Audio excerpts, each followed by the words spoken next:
Assalamualaikum warahmatullahi wabarakatuh. Bismillahirrahmanirrahim. Alhamdulillah wassalatu wassalamu ala Rasulillah wa ala alihi wa sahbihi wa man walah. Wala haula wala quwwata illa billah, wala haula wala quwwata illa billah, wala haula wala quwwata illa billah. Rabbi shrah li sadri wa yassir li amri wahlul 'uqdatan min lisani yafqahu qawli. Allahumma hdi qalbi wa saddid lisani bihaqqi Sayyidina Muhammad sallallahu alaihi wasallam. Alhamdulillah, tuan-tuan muslimin muslimat, khususnya umat Islam di Malaysia, kita akan mulakan rancangan Fas'alu ahla dzikri.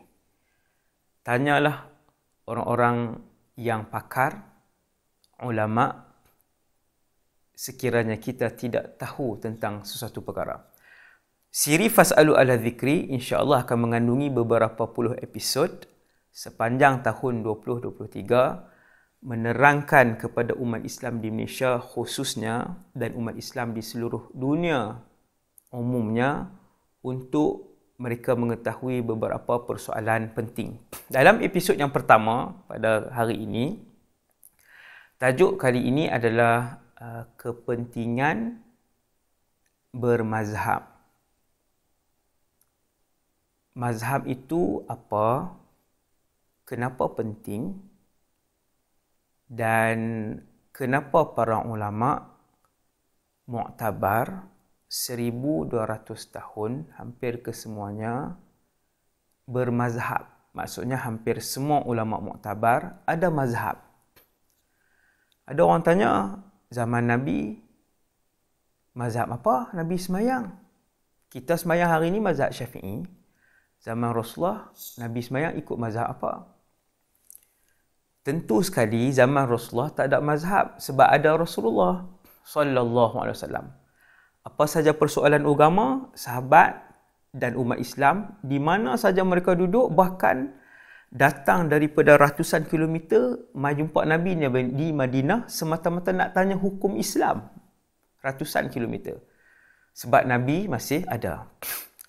Selepas zaman Rasulullah wafat, sahabat ikut mazhab apa? Jawapan dia, sahabat adalah murid-murid Rasulullah SAW.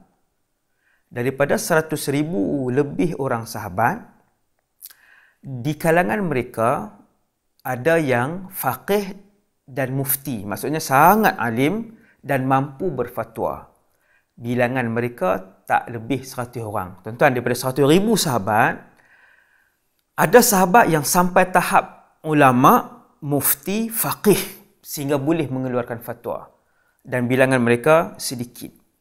Jadi umat Islam zaman tu, lepas Nabi wafat, siapa yang ada masalah, mereka akan pergi kepada Abdullah ibn Umar, Abdullah ibn Abbas, Abdullah ibn Mas'ud, Sayyidina Abu Bakar ibn Abi Quhafah, Sayyidina Umar ibn Al-Khattab, Sayyidina Uthman ibn Affan, Sayyidina Ali ibn Abi Talib, Sayyidina Zaid ibn Thabit, Sayyidina Ubay ibn Ka'ab, Abdul Rahman ibn Auf. Ni nama-nama yang saya sebut ni lepas Nabi wafat, sahabat-sahabat yang bertaraf mujtahid, yang sahabat-sahabat bertaraf fuqaha'us sahabah, kata ulama. Ulama panggil macam tu.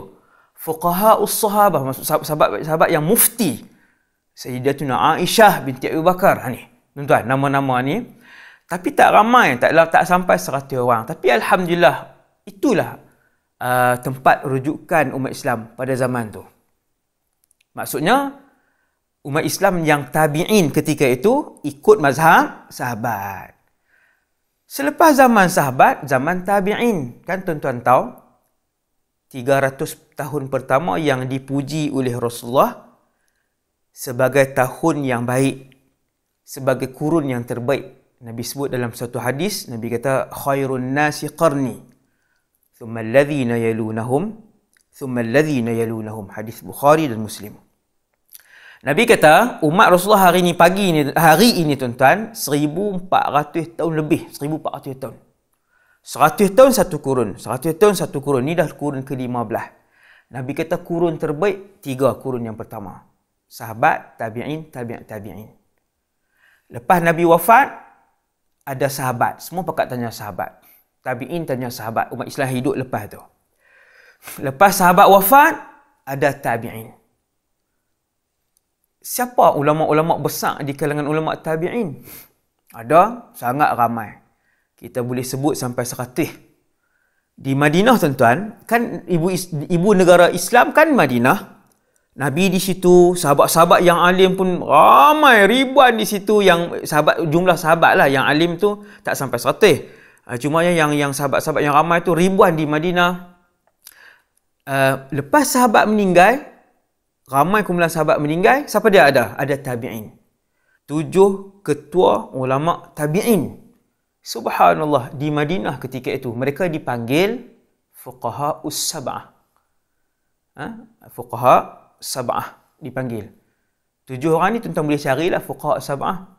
Yang menariknya tuan-tuan, 7 orang ni, 4 daripadanya adalah anak-anak sahabat. Al-Qasim ibn Muhammad ibn Abu Bakar As-Siddiq. Al-Imam lah ni, bukannya Qasim jual pasembok ni. Al-Imam Qasim ibn Muhammad ibn Abu Bakar As-Siddiq. Al-Imam Abu Salamah ibn Abdul Rahman ibn Auf. Al-Imam Kharijah ibn Zaid ibn Thabit. Dan apa nama lagi? Ada lagi yang lain-lain. Al-Imam Sa'id ibn Musayyab. Al-Imam 7 orang. Tuan-tuan, 7 ulama tertinggi ini kesemuanya bertanya umat Islam ketika itu, tabi'in bertanya kepada mereka, rujuk mereka bermazhab dengan mazhab mereka. Itulah mazhab.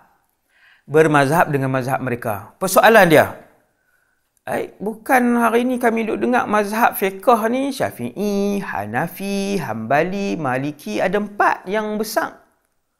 Tak ada sebut pun mazhab Sa'id ibn Musayyab. Tak ada sebut pun mazhab Kharijah ibn Zaid ibn Thabit. Tak ada sebut pun mazhab Urwah ibn Zubair ibn Awam. Niat fuqaha 7 tadi ni. Kenapa sebut mazhab Syafi'i? Jawapan dia, ada ratusan ulama yang mencapai tahap mujtahid. Maksud mudah faham macam ni lah, boleh mengasas mazhab. Mencapai tahap boleh mengeluarkan fatwa dan ijtihad. Ada ratusan. Pergi mana mereka ni? Mana mazhab sahabat yang Ustaz sebut tadi? Abdul Rahman ibn Auf. Mazhab Abdullah bin Mas'ud. Pergi mana Ustaz? Mazhab Abdullah bin Abbas. Pergi mana? Jawapan dia, mazhab-mazhab ini pupus kerana tidak direkodkan, tidak didokumentasikan, tidak ditahqiq, tidak diperincikan, dan tidak disimpan usul, qawaid dan maqasid pandangan mereka, mazhab mereka, buah fikiran mereka, ijtihad mereka tidak dibukukan, tidak direkodkan, tidak didokumentasikan. Maka pupus macam tu saja. Yang ini boleh rujuk mana-mana ulama usul dan ulama fiqh lah kan, tentang sejarah benda ni. Oh, jadi Rasulullah punya pendapat ada dalam Quran, bukan Rasulullah punya pendapat, maksudnya sumber syariah Quran itu tidak pupus sebab Allah Taala jaga. Kemudian hadis dihafal oleh sahabat, Abu Hurairah hafal, Aisyah hafal, Anas ibn Malik hafal, Abdullah bin Umar hafal, ribuan, maka tak hilang. Tak hilang, hadis tak hilang, maka sumber daripada Rasulullah tidak hilang. Cuma bagaimana sahabat memahami hukum daripada Quran dan hadis itu, yang tidak direkodkan menjadi sebuah mazhab. Dia pupus macam tu je. Pendapat mereka di sana dan di sini ada. Pendapat Abdullah bin Mas'ud tentang isu A ada. Pendapat Sayyidatuna Aisyah dalam tentang isu B ada. Pendapat Sayyidina Abu Bakar tentang isu C ada. Pendapat Umar bin Khattab, seorang faqih yang alim, mufti, ada. Pendapat-pendapat tu ada. Tidak disusun menjadi school of thoughts. Anak-anak murid dia tak susun, tak buku, tak rekod, tak dokumentasikan. Maka yang dafir, pupus mazhab sahabat-sahabat ni. Keluar mai tabi'in, yang banyak ni berpuluh-puluh tabi'in yang bertaraf mujtahid, mufti, fuqaha, muhaddithun dalam masa yang sama pun macam tu juga. Yang saya sebut tasat ni lah Kharijah ibn Zaid bin Thabit, Abu Salamah ibn Abdul Rahman ibn Auf, semua ni Begitu juga mereka adalah mujtahid, ulama-ulama mujtahid, mufti, tetapi juga pendapat-pendapat mereka pupus, tidak dibukukan. Ada pendapat di sana dan di sini pendapat mereka, tetapi tidak dibukukan, tidak direkodkan, tidak dikomentasikan, tidak ditahqiq, tidak diqawaidkan himpunan pendapat-pendapat mereka tadi, maka hilang pula satu lapis. Kemudian tuan-tuan, selepas daripada itu, barulah munculnya imam-imam yang tuan-tuan dengar yang masyhur, Muhammad ibn Idris al-Syafi'i, Al-Imam Abu Hanifah al-Nu'man, Al-Imam Malik ibn Anas, Al-Imam Ahmad ibn Muhammad ibn Hanbal. Ini 4 yang paling masyhur. 4 orang tu je ke ustaz? Ramai. Al-Imam Sufyan ibn Uyainah, Al-Imam Sufyan al-Thawri, Al-Imam Laith ibn Sa'ad fi Mesir, di Mesir, Al-Imam Al-Auza'i fi Syam. Ramai lagi. Ni lapis lepas tu tuan-tuan. Nabi, sahabat, tabi'in, lapis lepas tu. Muncul lagi ni. Berapa puluh orang, ramai pula ni. Mereka ni semua ulama mujtahid yang ada mazhab. No? Kata sumber daripada Al-Azhar, lebih kurang 500 mazhab ada. 500. Ni yang nama-nama yang saya sebut ni, start daripada mazhab sahabat sebagainya tu, bermula daripada zaman sahabat sampai zaman tabi'in. Kesemuanya pupus, tinggallah 4 ni. Tuan-tuan, 4 ni kenapa ada sampai hari ni? 1200 tahun lebih kurang umur mazhab-mazhab ini. Kerana jumlah anak murid mereka yang begitu ramai, dalam satu-satu masa, anak-anak murid inilah yang rekod, simpan, tahqiq, tanqih, himpun, buat qawaid, buat usul, buat himpun fatwa-fatwa mereka, kaji, akhirnya menjadi sebuah sekolah pemikiran, school of thoughts, menjadikan terbentuknya mazhab. Tuan-tuan, bermula daripada Imam Syafi'i yang wafat tahun 204. Hari ni 1444. Imam Syafi'i bila ni? Imam Syafi'i tahun 204. Lama dah ustaz? Lama. Lebih kurang 1200 tahun. Dulu tu. Dia wafat 204 lah, bukan lahir. Wafat. Kemudian contoh lagi saya buat, Imam Abu Hanifah wafat tahun 150. Lagi lama. Al-Imam Abu Hanifah. Begitulah. Kemunculan yang kita dah sebut. Hang ni mazhab apa? Itulah. Baru kita nampak, oh macam tu mazhab. Bukannya seorang saja sampai 1200 tahun kita guna pendapat mazhab Imam Syafi'i. Maksudnya pendapat dia seorang dalam mazhab tu. Bukan. Dia adalah sebuah pemikiran yang dianggotai selama 1200 tahun ni oleh ratusan ulama'. Ratusan, bukan ulama' yang seperti zaman hari ni tuan-tuan. Ulama'-ulama' ni kita boleh sebut tuan-tuan, yang menganggotai mazhab Syafi'i, tuan-tuan tahu siapa? Daripada 100 muhaddisin besar dunia Islam, 60% bersama mazhab Syafi'i, lebih kurang. Yang ni saya ambil dengar daripada beberapa ulama daripada Al-Azhar, dia sebut begitu. Keseluruhan muhaddis yang ada dalam dunia Islam, hampir 60% bermazhab Syafi'i. Kesemua inilah berganding bahu, ilmu susun balik. Bukan pendapat Imam Syafi'i seorang. Kesemua ulama-ulama ni, Al-Imam At-Tirmidzi, Al-Imam Ibn Hajar Al-Asqalani, Al-Imam Al-Bayhaqi, Al-Imam Al-Nawawi, Al-Imam Al-Suyuti, Al-Imam Al-Mizzi, Al-Imam, ramai ni yang hafal ratus-ratus ribu hadis ni, kesemuanya melihat apakah hukum yang boleh dikeluarkan daripada hadis ini, hukum-hukum fiqh, berdasarkan kaedah yang telah dan usul yang telah pun diasaskan oleh Imam Syafi'i. Imam Syafi'i ajak dalam usul dia, kalau nak ikut cara aku begini, aku berfatwa. Kalau melihat hadis ini begini hukumnya, cara fatwanya. Itu dipanggil qawaid ataupun usul. Dia panggil qawaid ataupun usul. Jadi tuan-tuan, kumpulan ulama yang ramai inilah yang menjaga mazhab ini sampai hari ini. Mazhab itu ialah dalil. Mazhab itu dialah sunnah. Maksudnya kalau nak paling sunnah, ikut mazhab. Kerana kamu memahami tuntutan Quran dan hadis berdasarkan kepada pemahaman ratusan para ulama besar yang sistematik dan konsisten. Dia tak pi merata pandangan tu.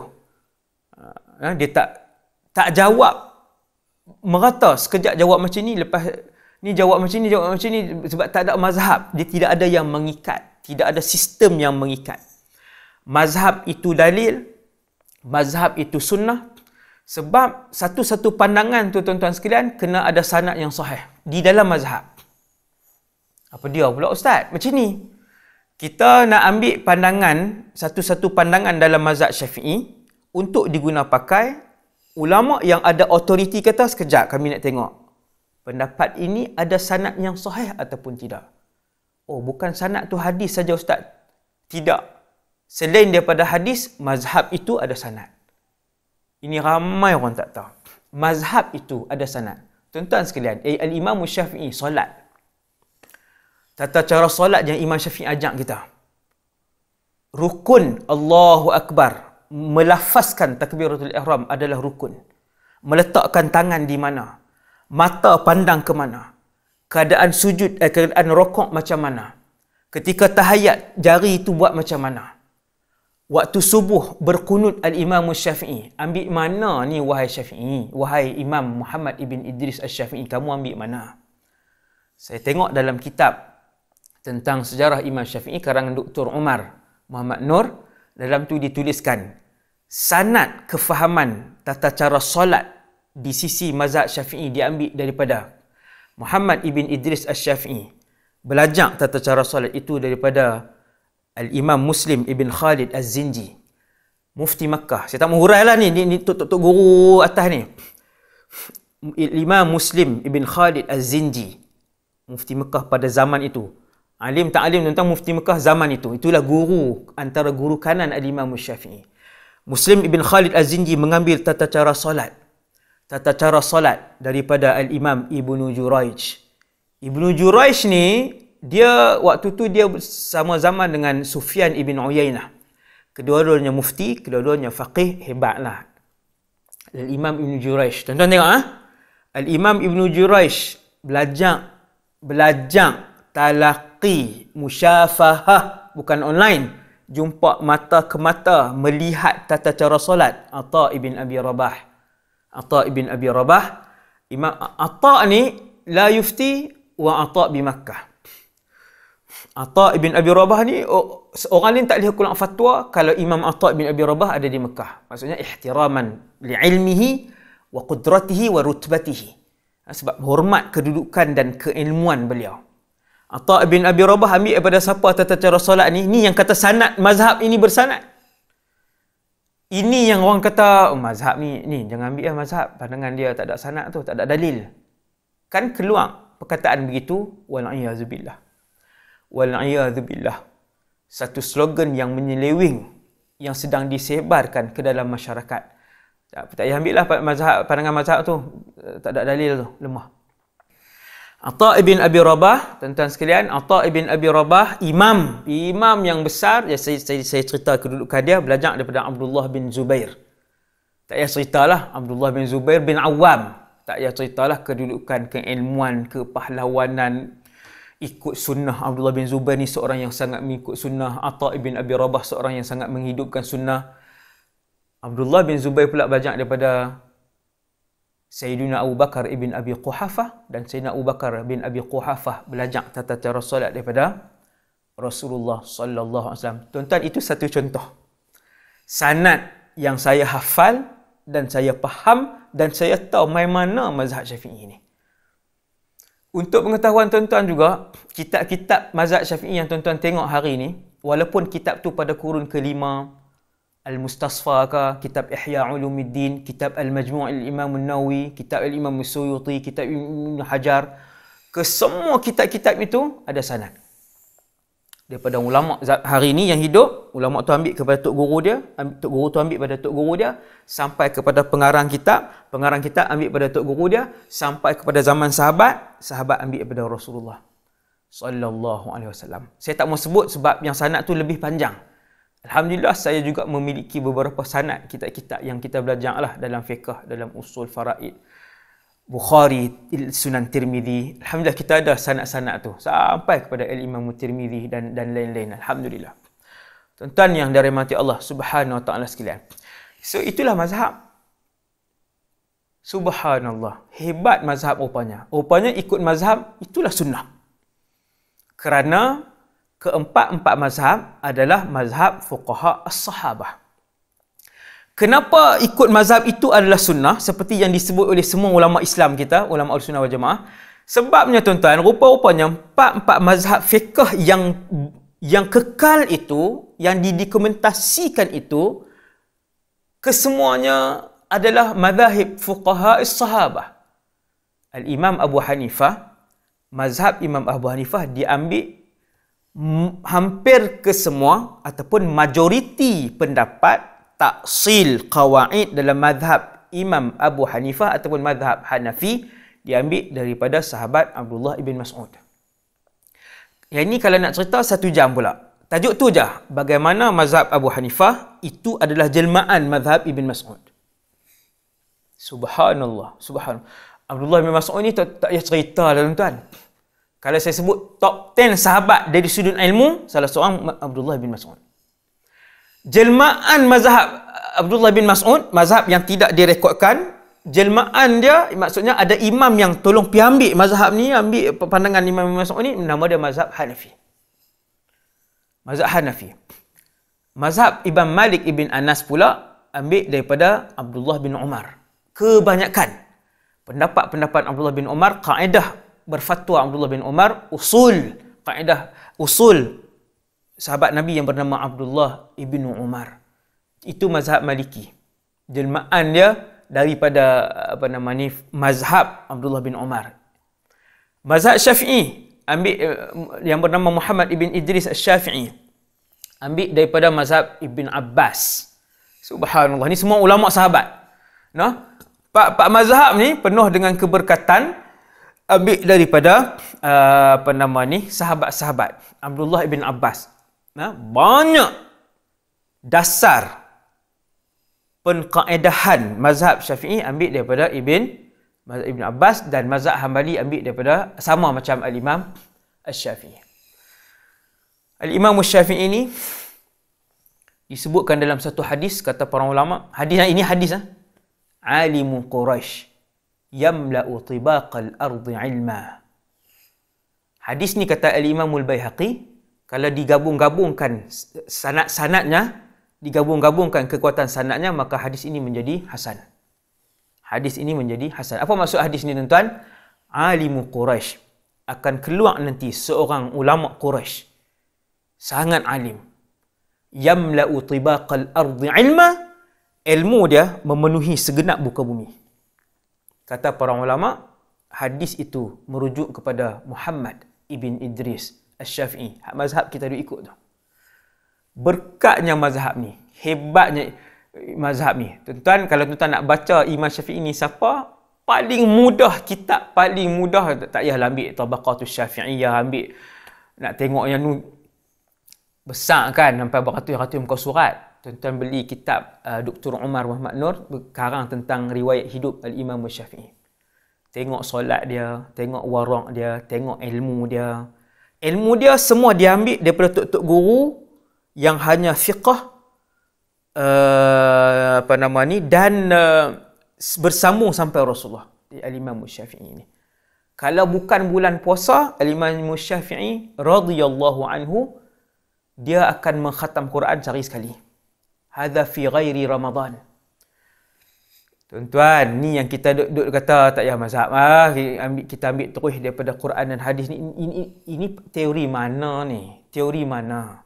Saya akan sebutkan kepada tuan-tuan tentang pandangan ulama-ulama dulu tentang teori yang baru lahir ini. Aliran dan pemikiran yang baru lahir ni yang sebut nak terus ambil daripada Quran dan hadis yang ditentang oleh semua ulama Ahlus Sunnah wal Jamaah. Dan kemudian tuan-tuan sekalian, itu poin nombor 1. Mazhab tu apa, macam mana dia lahir, dan betapa mulianya bermazhab itu. Betapa mulianya seseorang yang bermazhab kerana dia memilih pendapat yang paling baik untuk memahami Quran dan hadis. Kerana mazhab itu telah pun difikirkan oleh ratusan para ulama yang besar, yang mujtahid. Kita pergi kepada poin nombor 2. Di Malaysia ni macam mana Ustaz? Kita Malaysia, kita ni mazhab apa? Saya rasa soalan ni ramai orang boleh jawab. Malaysia ni mazhab Syafi'i. Selepas mencapai kemerdekaan, semua enakmen pentadbiran agama Islam negeri-negeri menyatakan tentang terikatnya dengan mazhab Syafi'i dalam pengeluaran fatwa. Walaupun mazhab 4 yang lain juga diterima pakai dalam hal-hal tertentu. Tuan-tuan, yang ini tertulis dalam semua enakmen pentadbiran agama Islam. Tertulis. Tuan-tuan boleh cek. Ni saya sebut, tuan-tuan boleh cek. Terikat dengan mazhab Syafi'i. Satu mazhab. Sebab satu negara, satu ketua polis. Satu negara, 3 ketua polis, 8 ketua polis, huru-hara. Kacau bilau lah negara tersebut. Ramai yang buat keputusan untuk tangkap, untuk lepas, untuk bicara, untuk bersalah ataupun tidak bersalah. Begitulah analogi bermazhab ni tuan-tuan. Kenapa 1200 tahun ulama berpegang, satu-satu ulama dia akan berpegang satu mazhab. Ketika perlu, boleh rujuk mazhab lain. Boleh. Bukan tak boleh. Boleh guna mazhab lain ketika hal tertentu dipandu oleh orang yang pakar, ulama yang pakar, dan bukan dalam semua keadaan. Dan kita pastikan pendapat itu ada sanad yang sahih yang kita nak ambil daripada luar tadi ni. Itu syarat dia. Tuan-tuan, boleh tak kita ni mazhab Syafi'i, lepas tu kita nak guna setengah-setengah masa tertentu dengan mazhab lain? Boleh. Boleh, tak ada siapa marah. Cuma yang ulama kita ajak, 1200 tahun ulama kita ajak, pastikan satu mazhab je. Al-Imam Tajuddin As-Subki sampai tahap mujtahid mutlak. Ini saya sebut nama seseorang ya. Imam Subki Tajuddin. Mujtahid mutlak. Apa mazhab dia? Beliau masih lagi bermazhab dengan mazhab Syafi'i. Tuan-tuan tengoklah ratusan ulama yang sampai tahap mujtahid masih bermazhab. Nak jaga supaya pemahaman itu mereka seronok. Bermazhab dengan mazhab Hanafi, bermazhab dengan mazhab Hambali, bermazhab dengan mazhab Syafi'i, mereka seronok supaya syariat mereka terpelihara, terjaga. Sebab mazhab ni adalah himpunan kepakaran ratusan ulama besar. Sebab itu Al-Imam Ibn Hajar, pensyarah terbaik Fathul Bari. Fathul Bari ini syarah kepada Sahih Bukhari. Sahih Bukhari ni kitab pertama selepas Quran. Selepas Quran, kitab hadis yang pertama, kitab yang paling mulia dalam syariat Islam kita adalah Sahih Bukhari. Pensyarah terbaik Sahih Bukhari namanya Imam Ibn Hajar. Beliau juga dikatakan oleh para ulama lebih mirip ataupun bermazhab dengan mazhab Syafi'i. Subhanallah, tiba-tiba kita pula jom kita ambil terus daripada Quran dan hadis. Pemikiran ni baru. Penyakit ini, pemikiran yang lari ini adalah baru. Ianya baru, berapa ratus tahun ni baru muncul dan ia dicela, dicemuh, dibetulkan. Pemikiran ini dibetulkan oleh para ulama. Ulama kata jangan buat macam ni. Huru-hara masyarakat. Nah, bila tak pegang dengan panduan yang satu. Nah, okey. Jadi sementara itu saya baca lagi keputusan Muzakarah Jawatan Kuasa Fatwa MKI kali ke-14 yang diadakan di Johor pada 22 hingga 23 Oktober 1985. Lama dulu mengenai mazhab muktabar dalam fiqh Islam, menetapkan setiap negeri ini hendaklah mendasarkan fatwanya kepada mazhab Syafi'i. Jadi saya rasa sekadar tu dulu untuk kali ini. Semoga Allah Ta'ala bagi hidayah kepada kita semua untuk faham agama ni dengan cara yang baik, fahaman yang sahih, bukan sahaja hadis yang sahih. Walhamdulillahirabbil alamin.